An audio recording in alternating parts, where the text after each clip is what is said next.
So welcome back to the channel. Happy New Year to everybody. Hope you all had a good Christmas. Now there's not too much going on in the video. I just wanted to sort of touch base and put one out there to say we're still here, we're still going, but I haven't done a video for about a month now. First off, there's something I wanted to cover. For you guys that go back and watch a lot of the old videos, as I'm sure a lot of you do, you might pick up on the fact, apologies about the squealing because the lathe's cutting some stainless parts and I think the tip's getting a little bit worn. But back into it. A lot of my older videos, and it's happening to more and more by the day, by the week, I'm having an issue with music copyright infringement. Now, when I do these videos, I use my phone. I'm filming right now on my phone. It's an iPhone 15, I think. And I use an app on my phone called VN Editor. Go on there, do the video, quick edit, little bit of music at the beginning, little bit of music at the end when I'm showing some pictures and stuff. Job done. Excellent. It's been fine. The music that I use is in the VN Editor app, so it's copyright free and you can use it, no issues. And I've been using it for quite a long time. All of a sudden, about 4 weeks ago, pinged up an email from YouTube, copyright infringement on your video. First look at Haas VF3. Well, that's strange. Let's have a look. Now it tells you what music has got the copyright on it, and it doesn't match the music that's in the VN Editor app. Now, I'm no music producer, so I don't know the ins and outs of it. Maybe the music in the app has a, what would you call it, like a background beat, rhythm.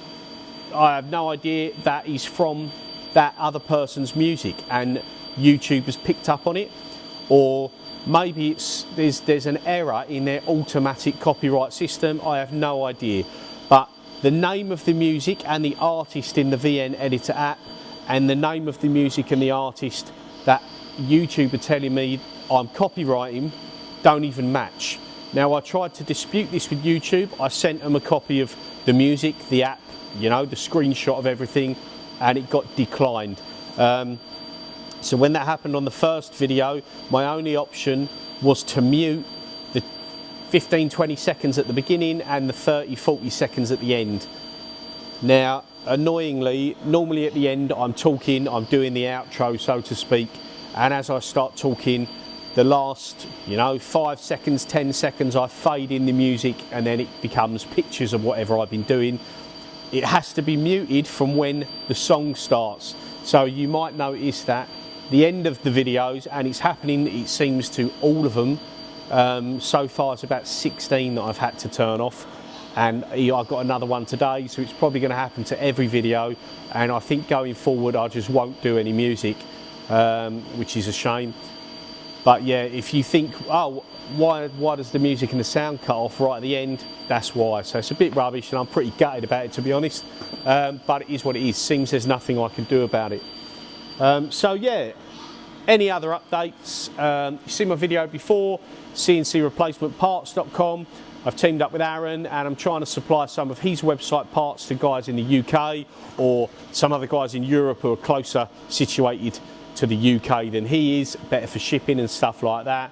I've had a couple of sales to it, every little helps, we'll see how it goes. It might turn into something, it might not, but the parts that are available from cncreplacementparts.com, you can potentially order through me in the UK. We're stocking some of them. If all goes well, we hope to stock a lot more, but we'll see. So check it out. You can check out the parts I've got in stock on Kinsey Fabrications and machining.co.uk. Or obviously you can look on Aaron's website, cncreplacementparts.com, and you can let us know if you need anything through there via email. So yeah, check that out. Other than that, we're still plodding along with the machines. I haven't had to do any repairs, which is nice. I'm about to do some bearings as a matter of good maintenance on the VF3. I did this on the VF0E a few years ago. Just as a matter of course, I changed the bearing packs, because these had older style bearing packs fitted, and they do a retrofit cartridge now where it's all sealed, one unit. You don't do the preload or replace the bearings, you just fit the cartridge and do it up, and that's it, it's done. So on this machine, I've done the X, the Y and the Z and the support bearings, and I've just ordered only one bearing cartridge and one support bearing, which was £480 roughly, including delivery, but plus VAT. So if you're not VAT registered, it's going to come to about 590. And I'm going to do one of the axes on here because I do have a little bit of play. To be honest with you, I've got play in the Y and the Z, but I'm going to potentially do the Z first to try and improve the surface finish on parts. But as soon as I've fitted the Z and I've got some more jobs in, I'll order the Y, then I'll order the X, or I might do the X and the Y at the same time. It depends how money is. Now, one other thing we have done on the VF3 is this. We have done a newer controller, which is night and day difference. People call it a main con upgrade. I don't even think it's kind of available anymore, or what the gist was when Haas offered it years ago. But yeah, we've got a newer controller on the machine. I'd kind of read about it, I'd seen it on forums, I'd seen pictures, and I kind of done a bit of background digging and some searching, and I found two of these for sale on eBay. Now, you guys would probably like a full ins and outs video, but I'm afraid I'm not going to do one because I can't really tell you too much about it because I don't actually know.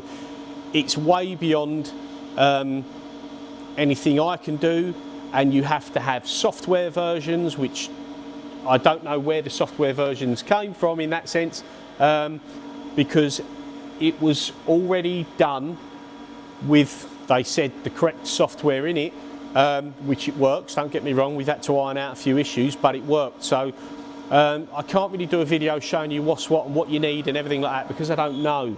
That's way beyond me and gets too involved.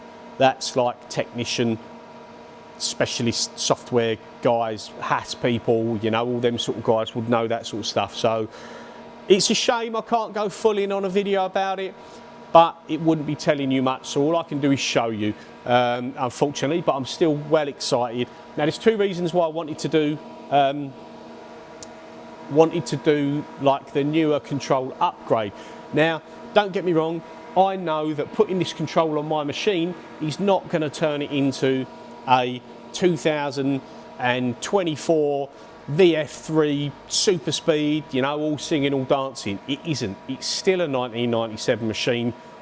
The linear rails and the trucks are still from 1997, as far as I know. They've never been replaced. It's still got slop. It's still good for me, but it's still not a great machine. And this isn't going to change that, but it's going to make it much more user-friendly for me. Now, two main reasons I wanted a newer control. One was because, look at that. It looks fantastic. It just looks so much newer in general compared to the old, I don't even know what you call this style, like pre-classic, vintage, because I believe that's the classic control. Then the newest ones that are out of the next generation control, which it seems a lot of people don't like. I wouldn't mind owning a new machine, that's for sure. But people who do have this style control, the classic I believe, and the next gen, a lot of people don't seem to like a lot of software features about the next gen, but I've got no experience there. But for me, going from this, although this works perfect, no problems, no issues, to that is like, I'm literally in awe every time I look at it. It's amazing. It's colour, it's a much bigger, clearer screen, the menus are nicer, everything about it, you know. Yeah, well happy, but I can't go into the ins and outs of it. But what I can tell you is the other reason why I like it is because this control actually has a USB port. And it comes with a USB port, a proper USB port. So rather than this machine that would have originally had a floppy drive, and then you have a USB floppy emulator, which limits you to program sizes of 1.44 megabit. Let me just turn this machine off for a minute because it's a little bit noisy. Let's get rid of that. yeah, rather than limit you to 1.44 megabit, the newer style control, it actually has bigger memories and stuff like that. So I can put a program in there of, this one's got a 16 megabit memory, so I can put a 16 meg program on a normal 32 gig USB drive and just put it straight in with no dramas. You'll see in the older videos on the older control, I had to mess around with file names. It had to be called VF3 every time, blah, blah, blah, blah, blah.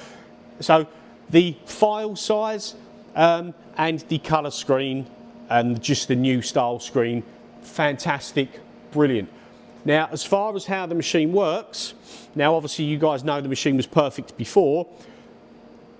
This is what, I'm a car guy, so I'd class this the equivalent of going on a car that was had twin carbs, say for example, and putting it onto a standalone ECU.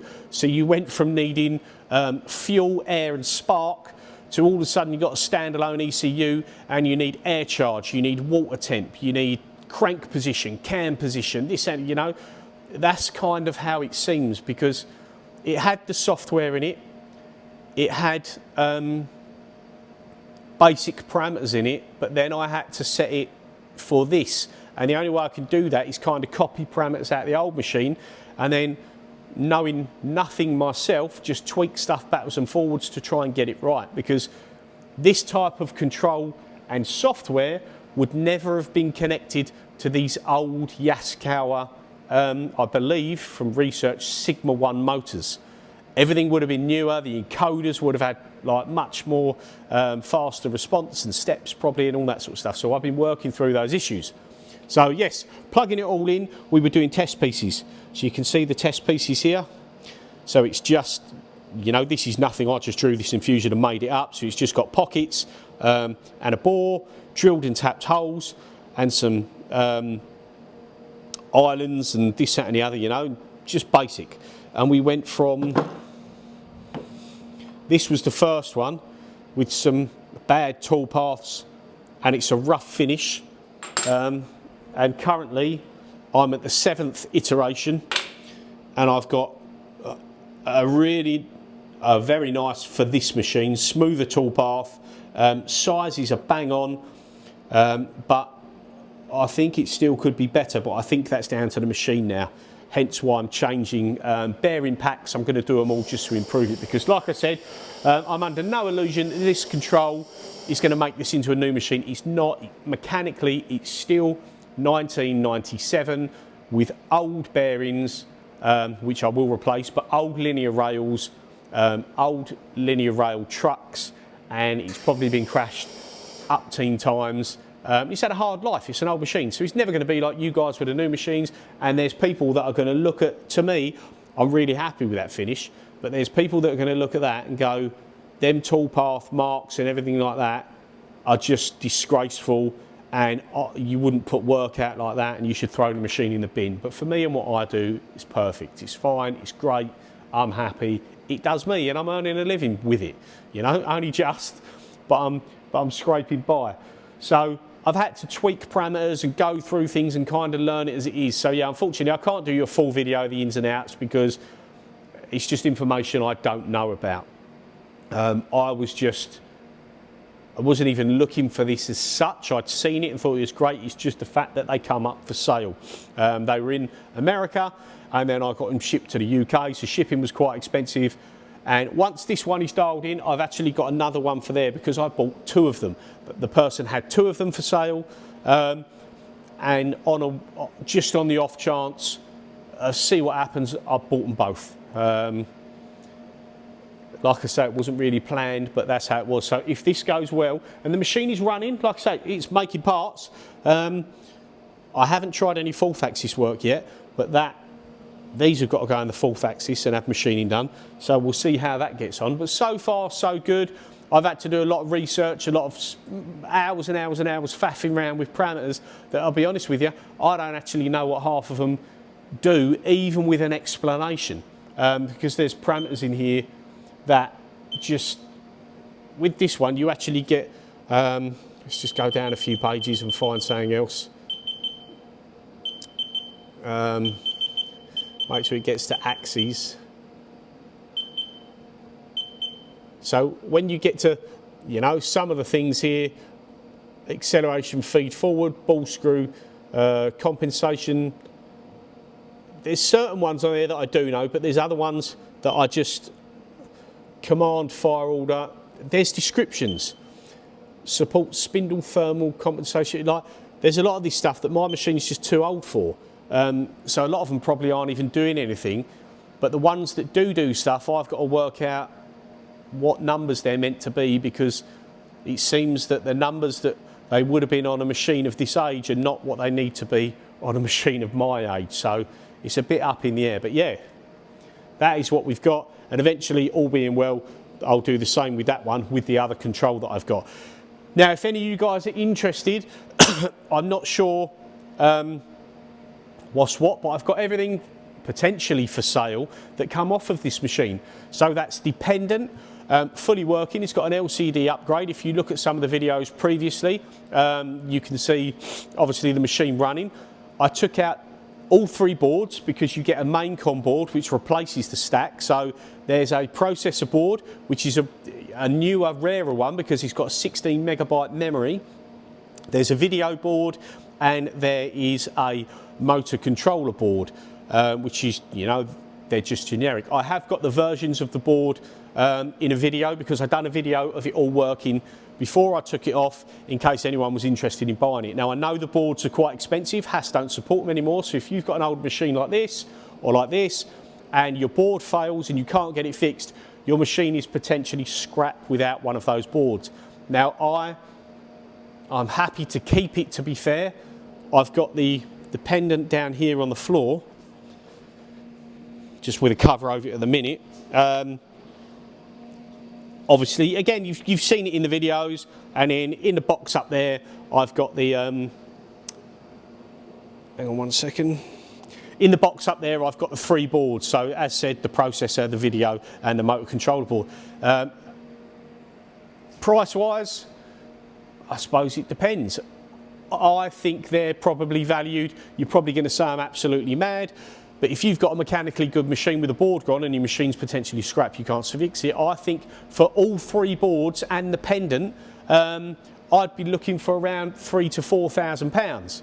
And I think it's worth that because I've seen just the processor boards on their own for anywhere between £1,500 and £3,500. It's got the 16 meg of memory, which is very rare, so not many have that. And it's got options, but I don't know how the options link. So I'd have to assume the options can't be passed to you because I don't know, because option codes on the newer stuff are different to the old ones. But the codes I've got for the options must be linked to the processor, but I don't know what happens when you reinitialize it with, say you put it in your machine, you reinitialize and put your serial number in. I don't know if the codes I've got with my serial number when it was in this machine go with that. I don't know. So you'd have to assume that the codes aren't connected. But if they are, you'd have to find that out for yourself. There's macros, rotation and scaling, rigid tapping, M19 spindle orientation. Now them 4 options alone are probably about £4,000 or £5,000 worth. If you've got a machine that haven't got anything and they do carry over, and again you'd have to find that out because without trying it I wouldn't know. Yeah, great options. But again, if you've got a machine, like if this machine failed on me and there was no other option other than pay £3,000, £4,000 for a whole new stack of boards second hand, then I'd have to do it because there's nothing wrong with the machine otherwise, and I wouldn't want to scrap it. Big companies will probably just throw it away, but you know, I wouldn't. So if anyone is interested in the stack of boards and the pendant setup, I've got videos of it working. I can show you in the revisions of the board numbers and stuff like that. You can email me info@kinseyfabrications.co.uk. You can message me on here or however else. So yeah, we've got a new controller on this machine. We're still dialing it in, but that's the update video for now. So cheers for watching, and we'll see you again soon.